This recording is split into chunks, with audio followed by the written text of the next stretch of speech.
Good evening, everyone, and welcome to our second PCaDI movie review. So tonight we're going to be discussing Do the Right Thing, and the reason why we chose this movie is because it just has so many elements of diversity, equity, and inclusion there. So I am Shacarolyn Stevens, your director of training, and I will introduce my co-host here. Go ahead, Sella. Tell us about yourself. Hello, good people. My name is Marcella Mapp, and I'm the Director of Communications here at the lovely PCaDI, along with being a diversity, equity, and inclusion and leadership coach, one of my supreme and most prestigious titles here at the PCaDI. Awesome. Yes. So we're going to go ahead and do a little bit of an introduction about the movie. So this movie was a Spike Lee joint. It was set in New York. Just amazing, like all the intricacies. But essentially, what's happening here, for everyone that watched the movie, essentially what's happening, we have all these different communities come into a pressure point, right? And so I'm wondering, Stella, what was one of the first things that kind of popped out to you? First of all, for it to be New York and it is extremely hot like that. Growing up in Miami, I can definitely, feel the pain of what it's like to just have those really hot days. But everybody not only was hot, but everybody had an attitude problem. You know what I'm saying? That was one of the things that stood out the most to me. It was like nobody was warm from the beginning of the movie. So if I can say anything stood out to me, it was like watching how not only the temperature continued to rise, but like the emotions and all of the things just continue to form and stack on one another until the big climax at the end of the movie. So that was one of the things that stood out to me, like the influx of emotions, all the back and forth and the tension and how it built over time. So yeah, that was my big watching that unfold. I guess that's the psychology nerd in me, but watching that unfold was really, important to me. Yeah, and it was really interesting because as the temperature continued to rise, the tempers Yeah. continued to rise as well. And so it really made me think about how sometimes you just are put in situations where the culture is hot, the temperature is hot, a lot of things are going on. So the proverbial temperature is hot, and people are struggling through and dealing with those things, and then attempting to come into a setting and be calm and Mm-hmm. be fully organized. Because honey, I don't know about you, but when I get hot, I don't want to do anything. I'm all over the place.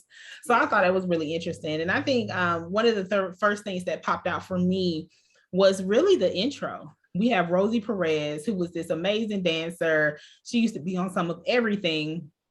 She comes in, she's dancing us into the intro.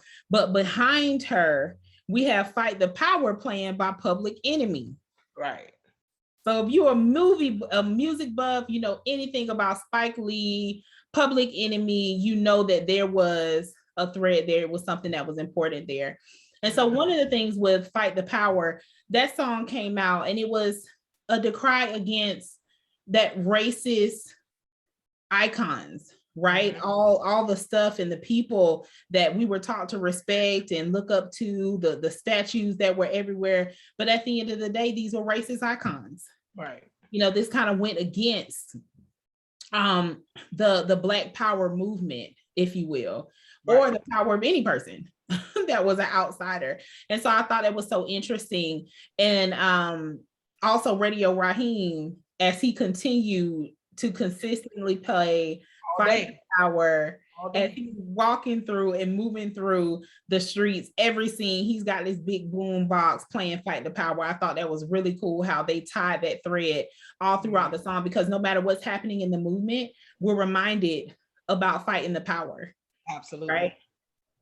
Absolutely. It's still relevant today. We're still fighting the power. Every day. Every day.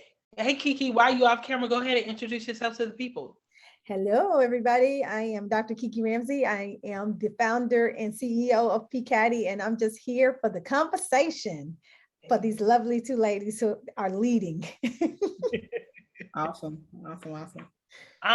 Social Carolyn, going back to Radio Raheem, and he plays a really really big role in the movie, if not just like a constant you know power structure throughout the movie, and, to his demise at the end. What do you think he represents in this movie? I think what Radio Raheem represented in the movie shifted throughout the movie. And so I've seen this movie tons of times, but one of the things that I kind of noticed is that, he came in, he was with the crew, Ella and C and everybody on the stoop, slapping five and dapping hands. And then he was kind of seen as, just a neighborhood kid that people kind of respected. But you can also see, I felt like I saw um a little bit of, we don't mess with Radio Raheem, right? He was walking the street and he's just doing his thing. And then as we push through, we see more imagery of Radio Raheem, and he's battling with the Latin brothers. They're having like their little boombox war, right? But not violently, just with the music. We just fighting the power, right? And then as we get to towards the end, when Bugging Out is looking to take a stand and looking to boycott, when the rest of the Black community said, we're not doing that, Radio Raheem was like, okay, right? And so we see him as an advocate. So we see him respected. We see him as an advocate. We see him as a force to be reckoned with, but we also see the kid in him. He was a young kid, just like the rest of them, even though his size was different. And so I think that's an interesting piece. It was because of his size and how much space that he took up that I felt like it was kind of like an ominous shadow casted onto his character. But he just wanted 2 slices of pizza with extra cheese, right? For $1.50 instead of $2. Right, for $1.50. And so I think that's so interesting when we think about Black males and the perceptions, right? And he just wanted to go around blasting his boombox and eating pizza. I like the part. Oh, go ahead, Kiki. No, I was gonna say, isn't it like, doesn't it just seem that simple? But why does it never end up being just that simple? We just want to slice a pizza, play our music, just go about our business, but we just can't go about our business. Right. Yes. Oftentimes tempers, will, flare. People have those unconscious and conscious biases that we so often encounter.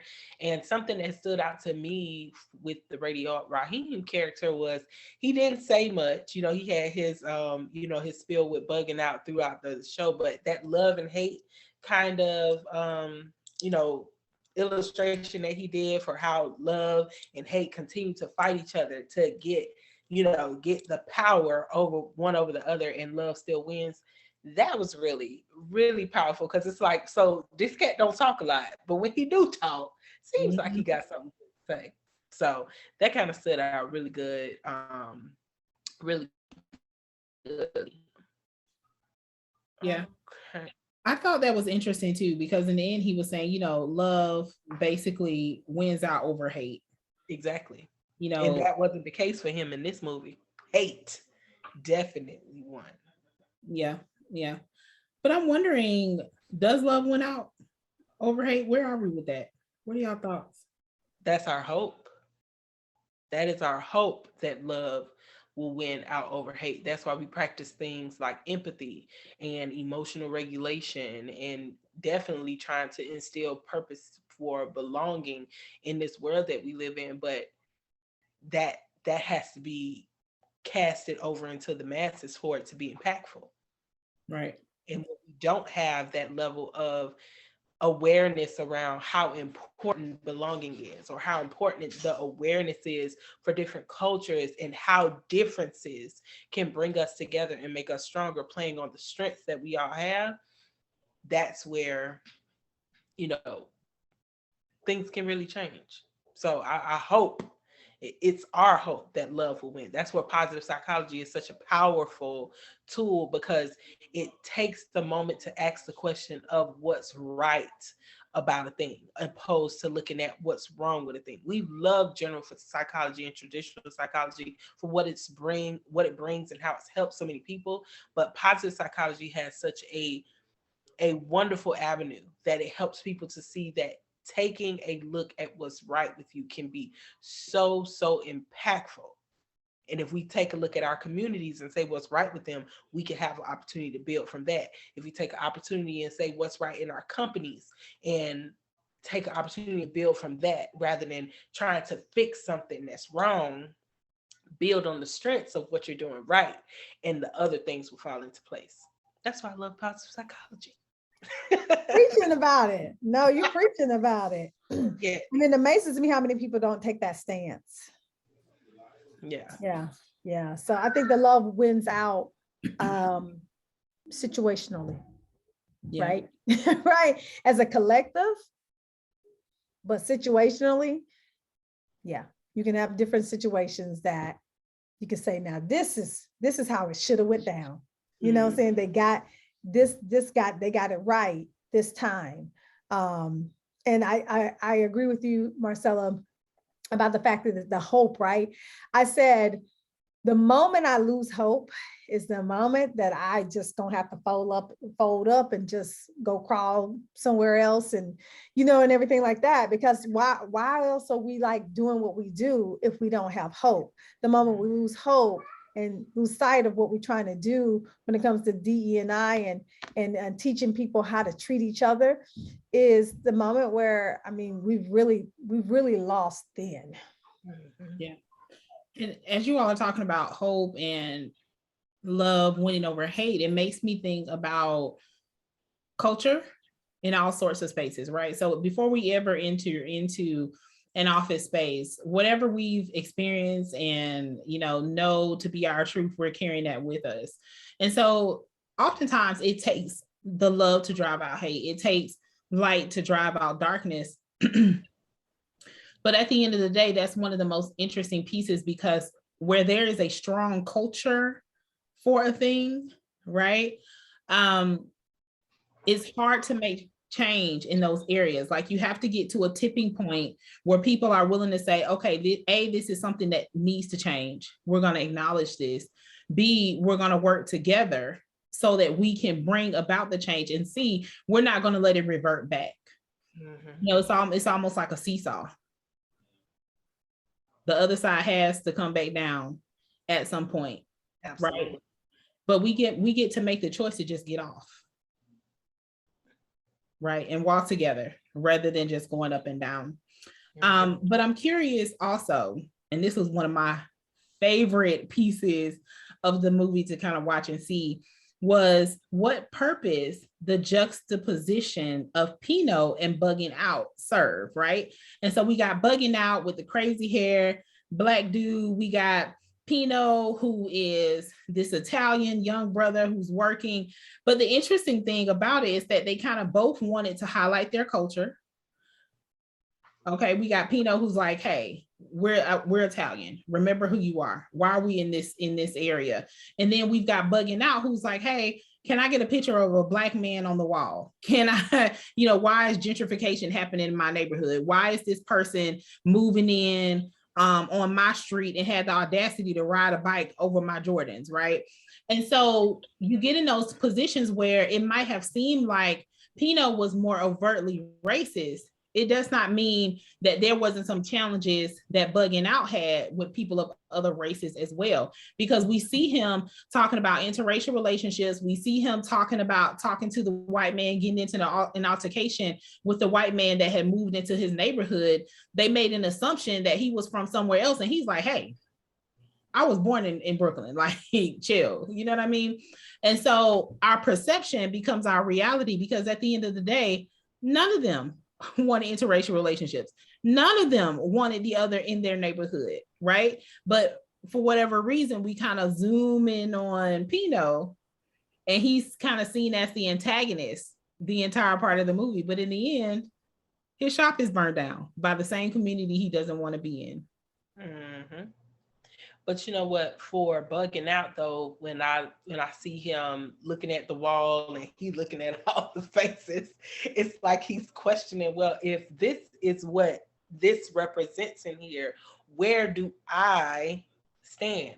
Why is it that I can come in here and I can spend my money? Why is it that I can come in here and this place has been in my community for years, but nobody in here looks like me. So that goes back into one of the principles that we always have to bring up is belonging. People want to feel like they belong in places where they spend their time, where it's supposed to be my community, but my surroundings don't look like me.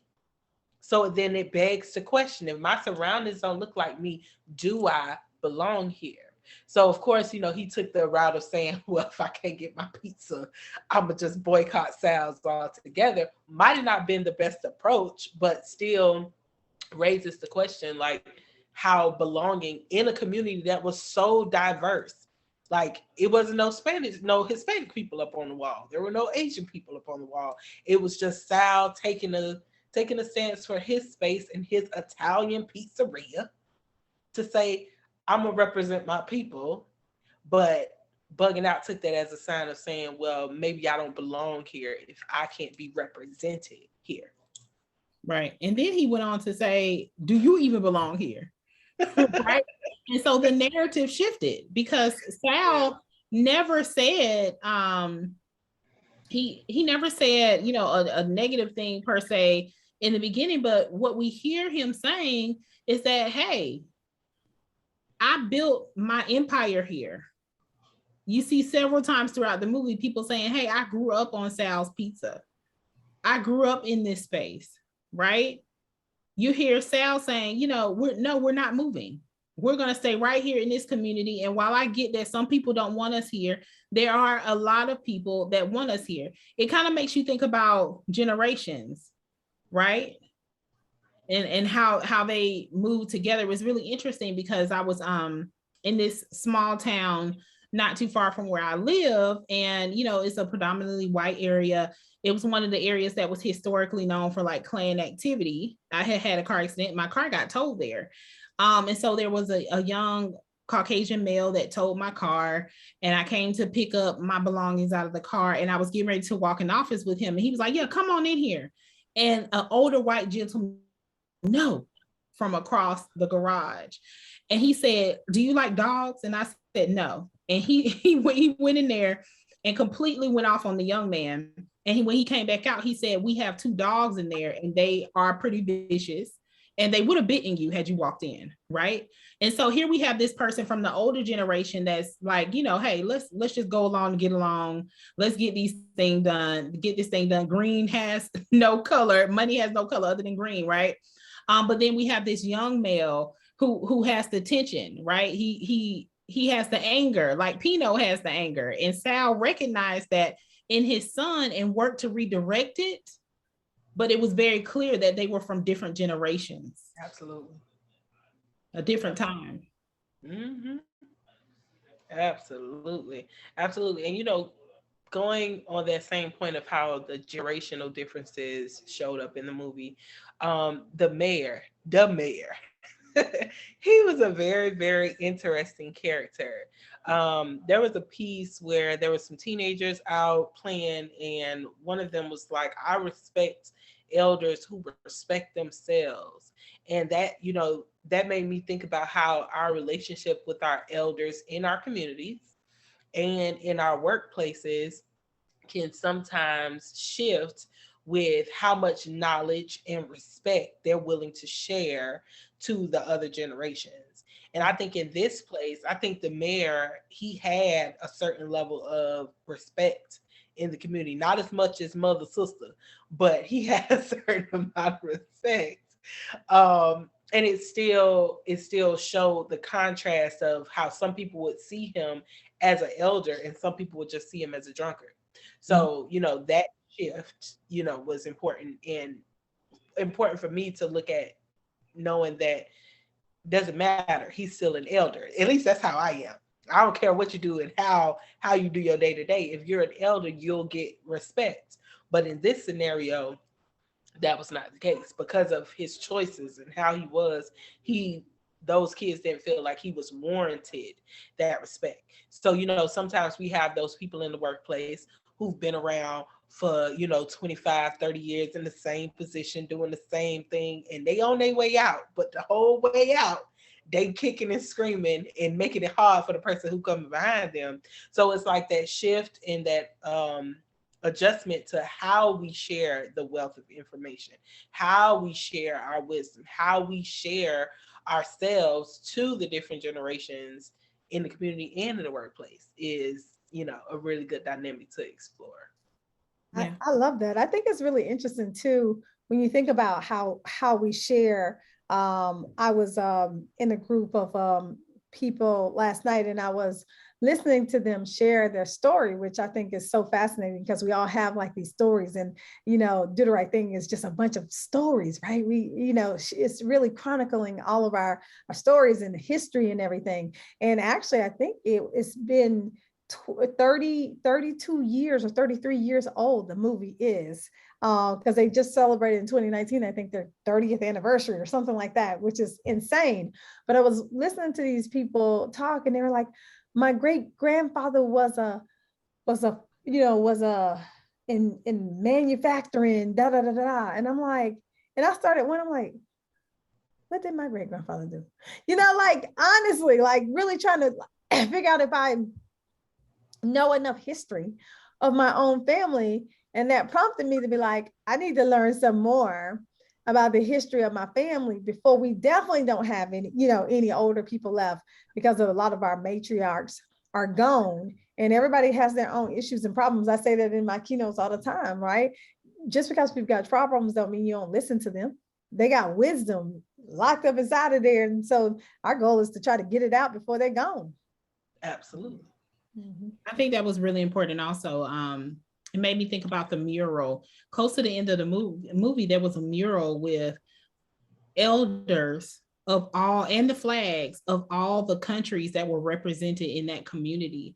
That griot passed down oral history, right? Things we used to know about the past and, what was going on and who did what to whom and, how we came to be who we are. It's an important history. And we don't have nearly as much of it as we used to have. Like social media, we have all this stuff at our fingertips, but wisdom, right? We don't know how to apply it. Social media can give you knowledge, but the wisdom is in the application of the knowledge. Like, how do we preserve these things? There's nothing new under the sun. We saw them calling out the names of people that had been killed, and we put Radio Raheem's name on that list. We're still calling names. 30 plus years later, we are still calling names. How do we get off this hamster wheel that we're on as it relates to injustice and the feelings of the need to exclude others in the interest of highlighting our own culture? I can love me and still love you, and we can be okay. Like, how do we coexist? What wisdom do we need to pick up to make that happen? Oh, Lordy. If you ask my dad, he'll say it's going to take the demise of the economy for everybody to see each other as just one. Human nature, human race, we are just in this thing together.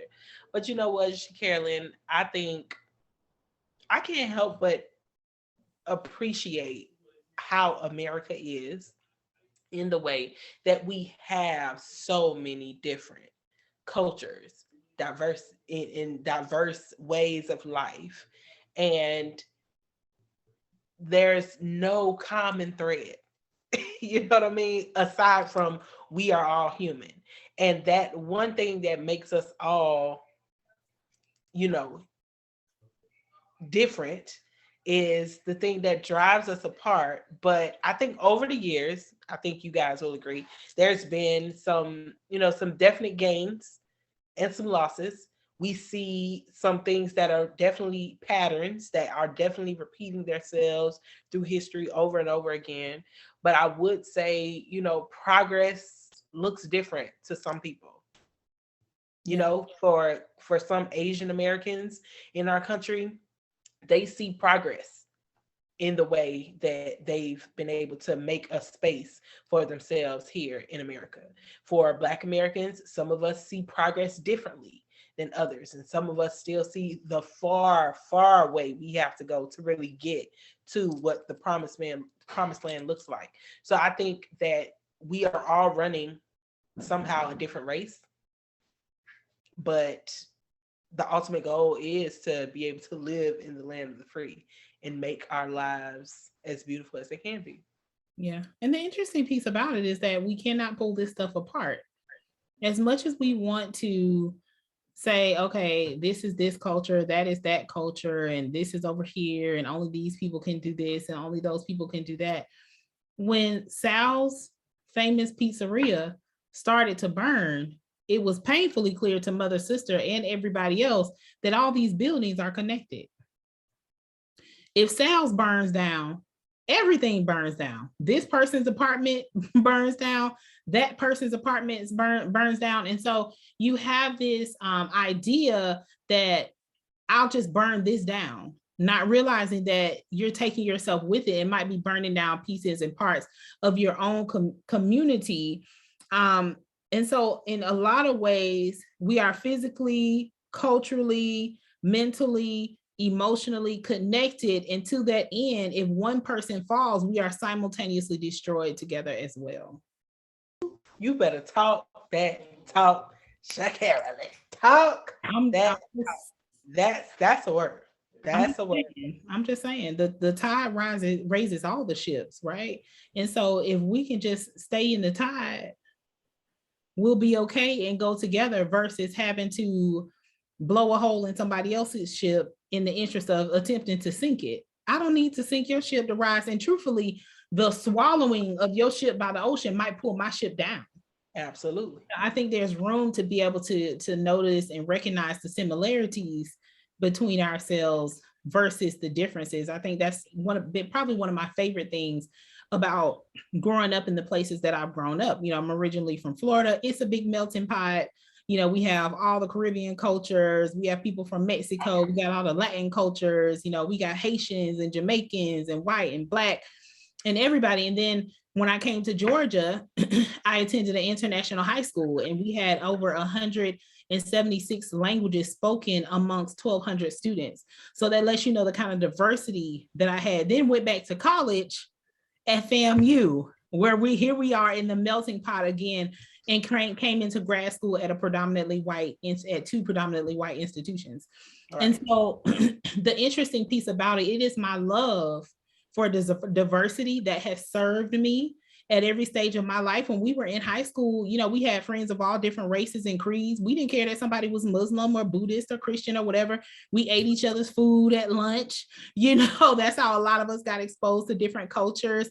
And truly to this day, I can say there are tons of my high school friends. We're still close to this day. You know, people have had kids and done all these things and gotten married and traveled the world. But at the end of the day, we remember when we were just kids sitting together at the lunch table. It didn't matter if somebody had on a hijab or not. We didn't care. We loved everybody the same. And so being outside in spaces, it's often disheartening when people just don't understand the joy that can come through a diverse connection or friendship. Talk about that. I mean, yes, right? Like when you just have somebody who's different, and you're like, I've learned so much from you just because we're different, but we're still so much the same, right? Like, but we learn from each other, which is like, man, it's amazing.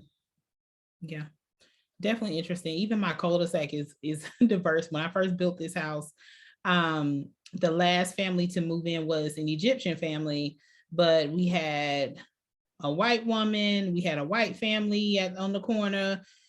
We had a Black single mom on the corner. I was here, you know, by myself. And then we had older Caucasian couple across the street, and everybody just kind of shared alike. We would meet in the middle of the circle and have conversations, and the kids will be running around, and the next thing you know, mosquitoes are out.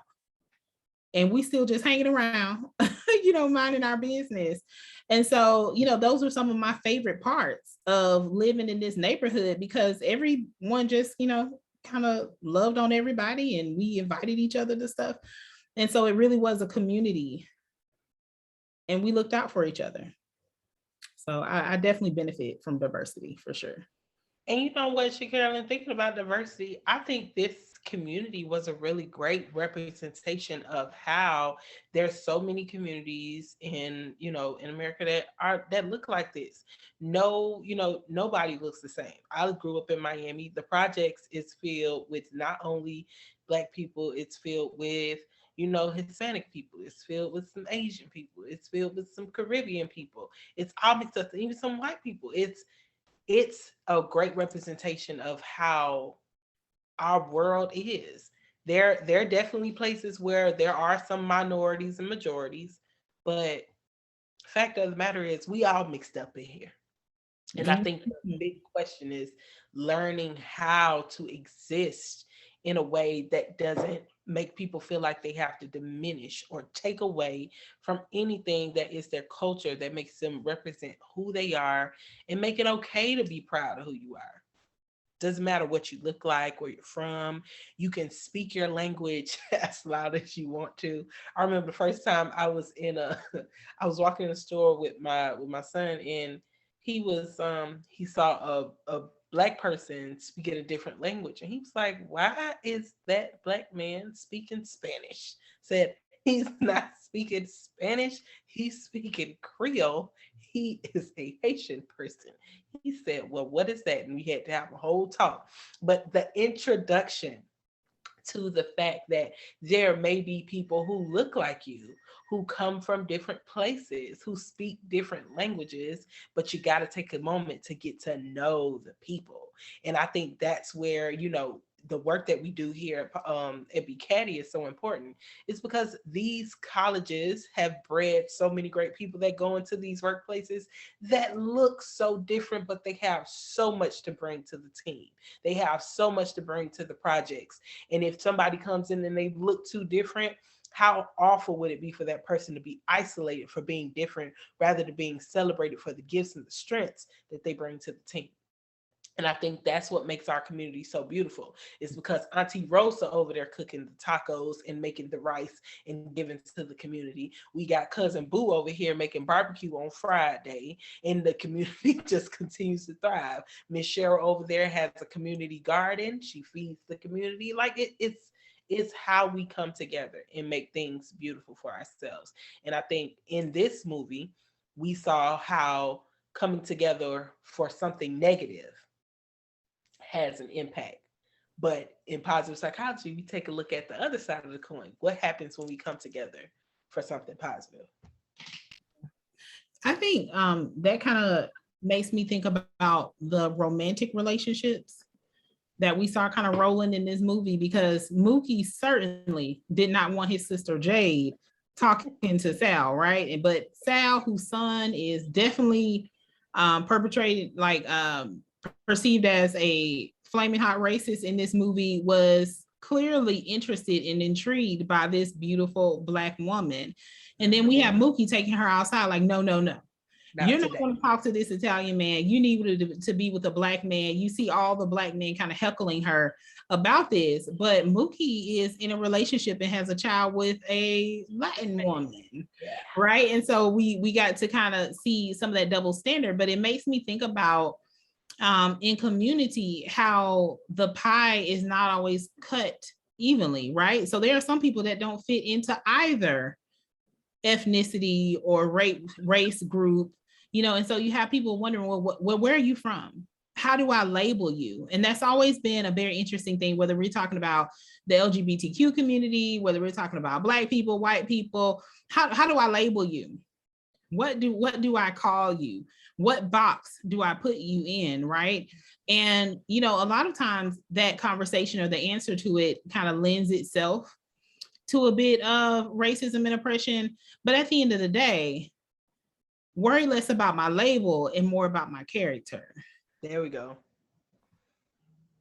There we go. That's why we talk about the VIA character strengths all the time at PPCaDI. But, this world has just really defined ourselves by labels, right? A lot of the labels are not something we wanted to be put on ourselves, right? But it's like, I have to be able to define you by something. So therefore, if I can put you in this box, then I can define you. And you can't come out of that box unless I say you can. Yeah. Right. And that's what we're fighting against, because I don't think anybody should have to put us into any box that they feel like we belong. Yeah. And oftentimes we're labeled by perception. So like I can identify with Radio Raheem because I'm 5'10" tall now, but I've been 5'7" since like elementary school, right? And so there was always this thought about my stature and how it linked to my character, and it doesn't, right? And so even with having natural hair, and whether or not people come up to me speaking slang because they feel something about my locks and my natural hair, right? Or whether or not I have a wrap on, or whether or not my edges are laid down a certain way, whether I have glasses, no glasses, whether I'm dressed more urban, or if I have a heel on. We spend so much of our time in perception and telling people who they are based on how we perceive them, rather than just letting them show us who we are based on who they really are and want to be. So that's always interesting. Show them who you are. What labels have been put on y'all? Huh? What labels have been put on you all?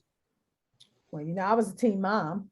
So, failure was, not going to amount to anything, just a teen mother, loud, uneducated, just those things. And I think that a lot, when you have stuff that is put on you like that in an early age, my mom was addicted to drugs. And so people were like, whatever, saying she ain't gonna be about much. And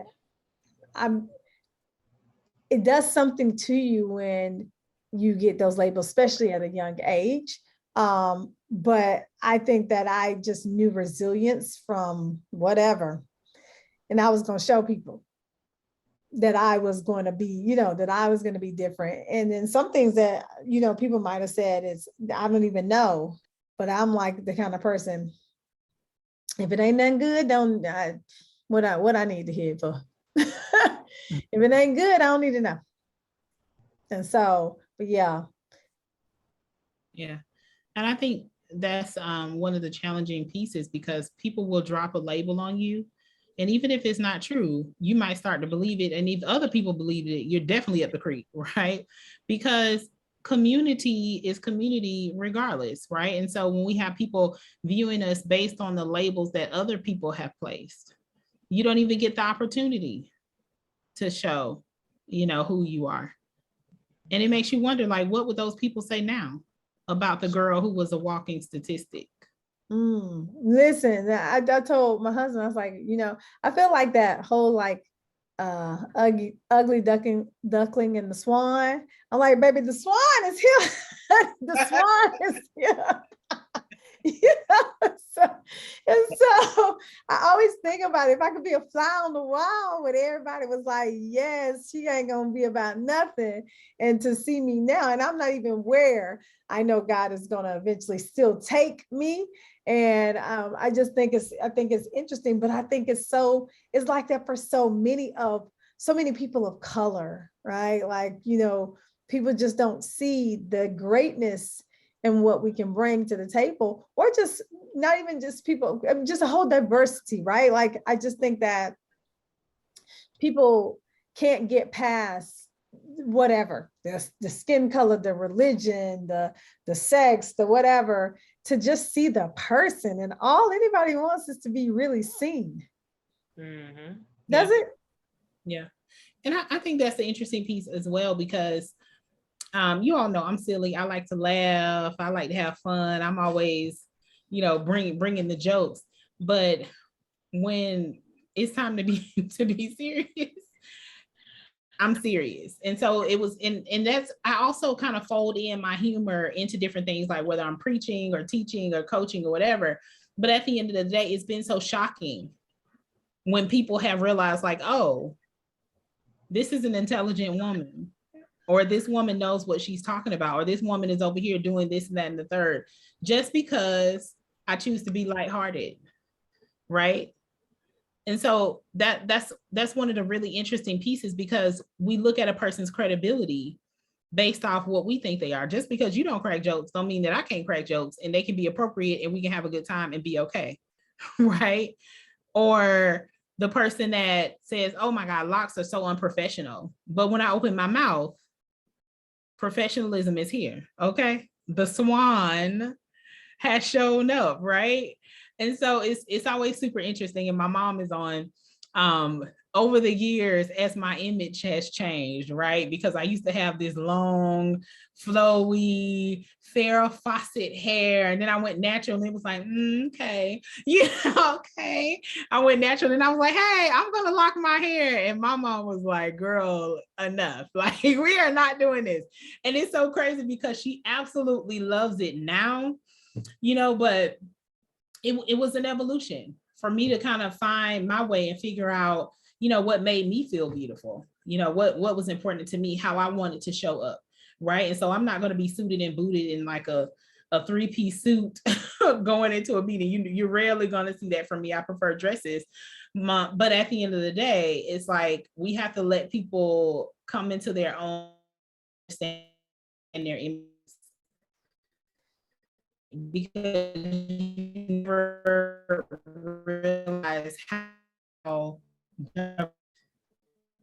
a person's image, right, versus who you are on Monday, but they feel all authentic. Is Shay breaking up for y'all? Yeah, I'm here. Frozen. Did I break up? I think I broke. Yeah, you broke. It's storming. Oh, okay, gotcha. Well, look. I'm in Georgia too. I'm talking about. Oh, yeah, okay. like we live 1,000 miles away. But you said something that I thought was like so important, and I have two thoughts about it. One, I love coaching for this reason. Coaching taught me that everybody got problems, and people don't necessarily show up how you think they're gonna show up. In the beginning, when I started coaching like senior leaders and stuff, I was like, oh my God, they're the VP of this, and they're the the CEO of that, and they're the this, and then they show up, and I'm like, oh, you're regular, like you was like a regular person. Oh, okay. Like I mean, like coaching showed me that people are just people, and we all bleed red. And I thought that was super interesting to me. And now, now it's just like, oh, that's the CEO of such and such and stuff, like they're just a regular person. But the other thing that struck me about what you just said was the fact that, you're funny, and hilarious. And I'm the same way. And I'm also, sometimes I can be ratchet. And I, I'm saying, like, if you catch me before a keynote, I'm like banging a Beyonce, like trying to get my hair right, all these things. And I'm like, but this is who I am. I love to dance. I love to do all those things. And the moment I started being Kiki Ramsey, the phone started ringing, right? And it blows my mind, because I'm like, for years I used to just like look at everybody else. And so, especially when it comes to keynote speaking, like you got to have on this suit, and I can't say and on, and all these things. And then I was like, I'm tired of putting out the front. And I started just being myself, and the phone started ringing. And I said, well, I'll be darned. all this time I done wasted trying to look at what everybody else is doing. And all along, all they wanted was me. And all I needed to be was me. And so I think that we have to come to a place where we're accepting of ourselves first, in order for then people to accept the second. Yeah. But you know what, Kiki, that's kind of hard for some people to do, because some people are so lost on what it means to look internally and say, well, who am I and how do I want to show up in the world? Because the expectations of others have been at the forefront of their mind for so long. So being able to turn that mirror and make it face them after so long of living for other people's expectations is a hard thing to do. It's very hard to do. I used to do this conference called Get Courageous. And one of the first questions on day one, because it was a 3-day conference. And on day one, I used to ask the question, what do you want out of your own life? baby, let me just tell you the tears that would come from that thing, because for so long we've been told what we need to want, what we're supposed to want out of life, right? We've been told what we should have, and how much we gonna get over here in this, this corner, and we stopped dreaming about big things and all of that. And so it was a very hard place for some people to be, because they've never thought about what they actually really want to get out of their own lives. And so that's what we all have to start, right? Like answering that question for ourselves. And if you don't know the answer to that question, then it's really time to start doing some deep self-exploration to try to figure out what that is. Because I don't care if you got this amazing GPS, this GPS can cost $1 million. If you don't got the destination, then you're not going to get there, period. Yeah. Yeah. And I think that kind of rolls into our values as well. What's important to us? How do we want our life to look? What choices do we want to make? I remember walking out of a doctorate level program to go study positive psychology, and everyone held their breath. It was almost like the world stood still, but I knew that it was something I needed to do, and so now, all these years later, we're coming up on 7 years later or so. I've not worked a day since I left there. Like, it is always something that I love to do, something that makes me come alive. Like, I am legitimately doing the work that my soul must have, and my health shows it, right? As soon as I, like Kiki said, stop showing up the way everyone else wanted me to show up and started giving people Shacarolyn, my health improved greatly, right? And so then I'm in a clearer space to make decisions that are more aligned with my values, like literally a full life change in the span of 7 years. And it was really more immediate than that, but really just kind of understanding that I didn't ask permission to make that change that ultimately changed my life for the better.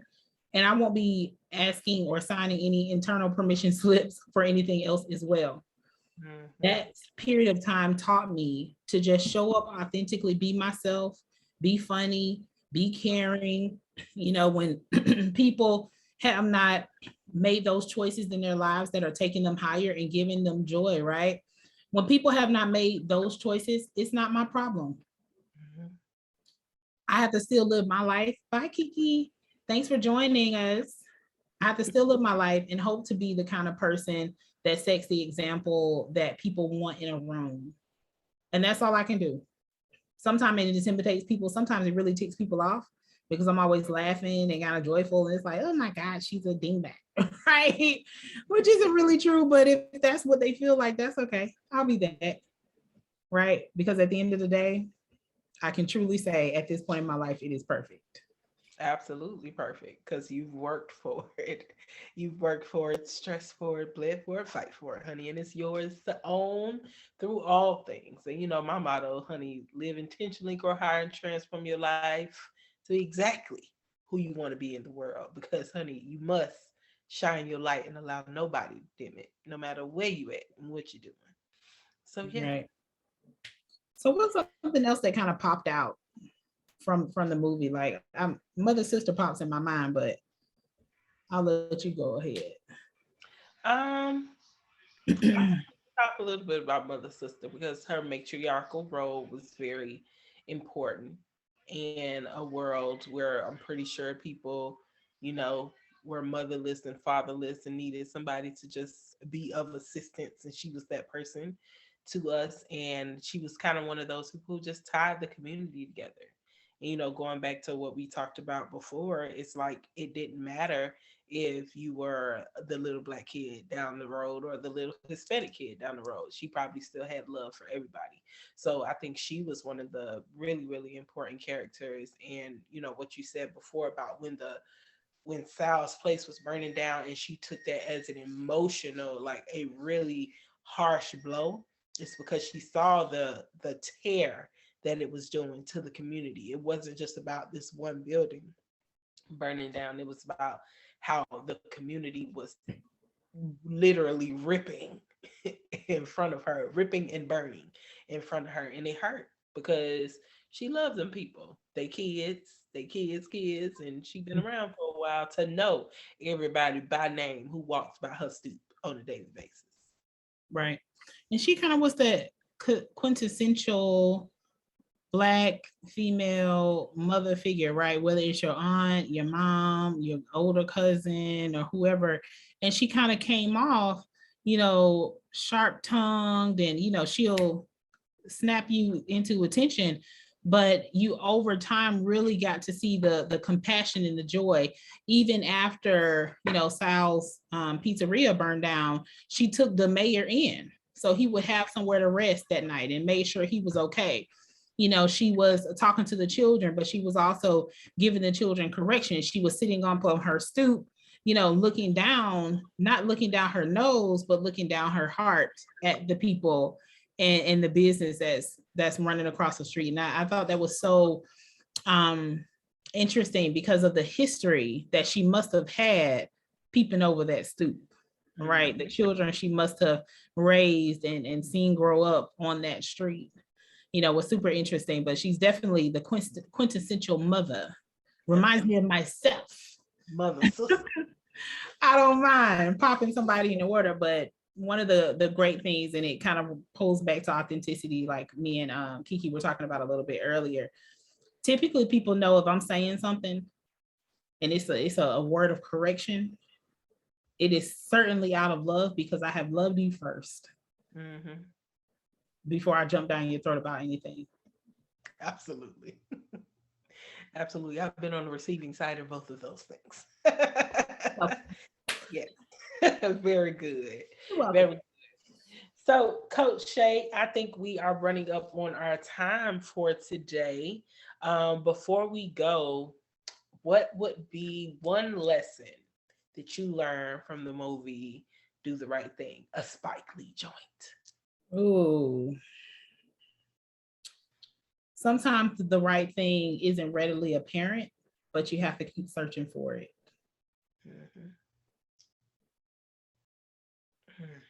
I like that. I think for me, my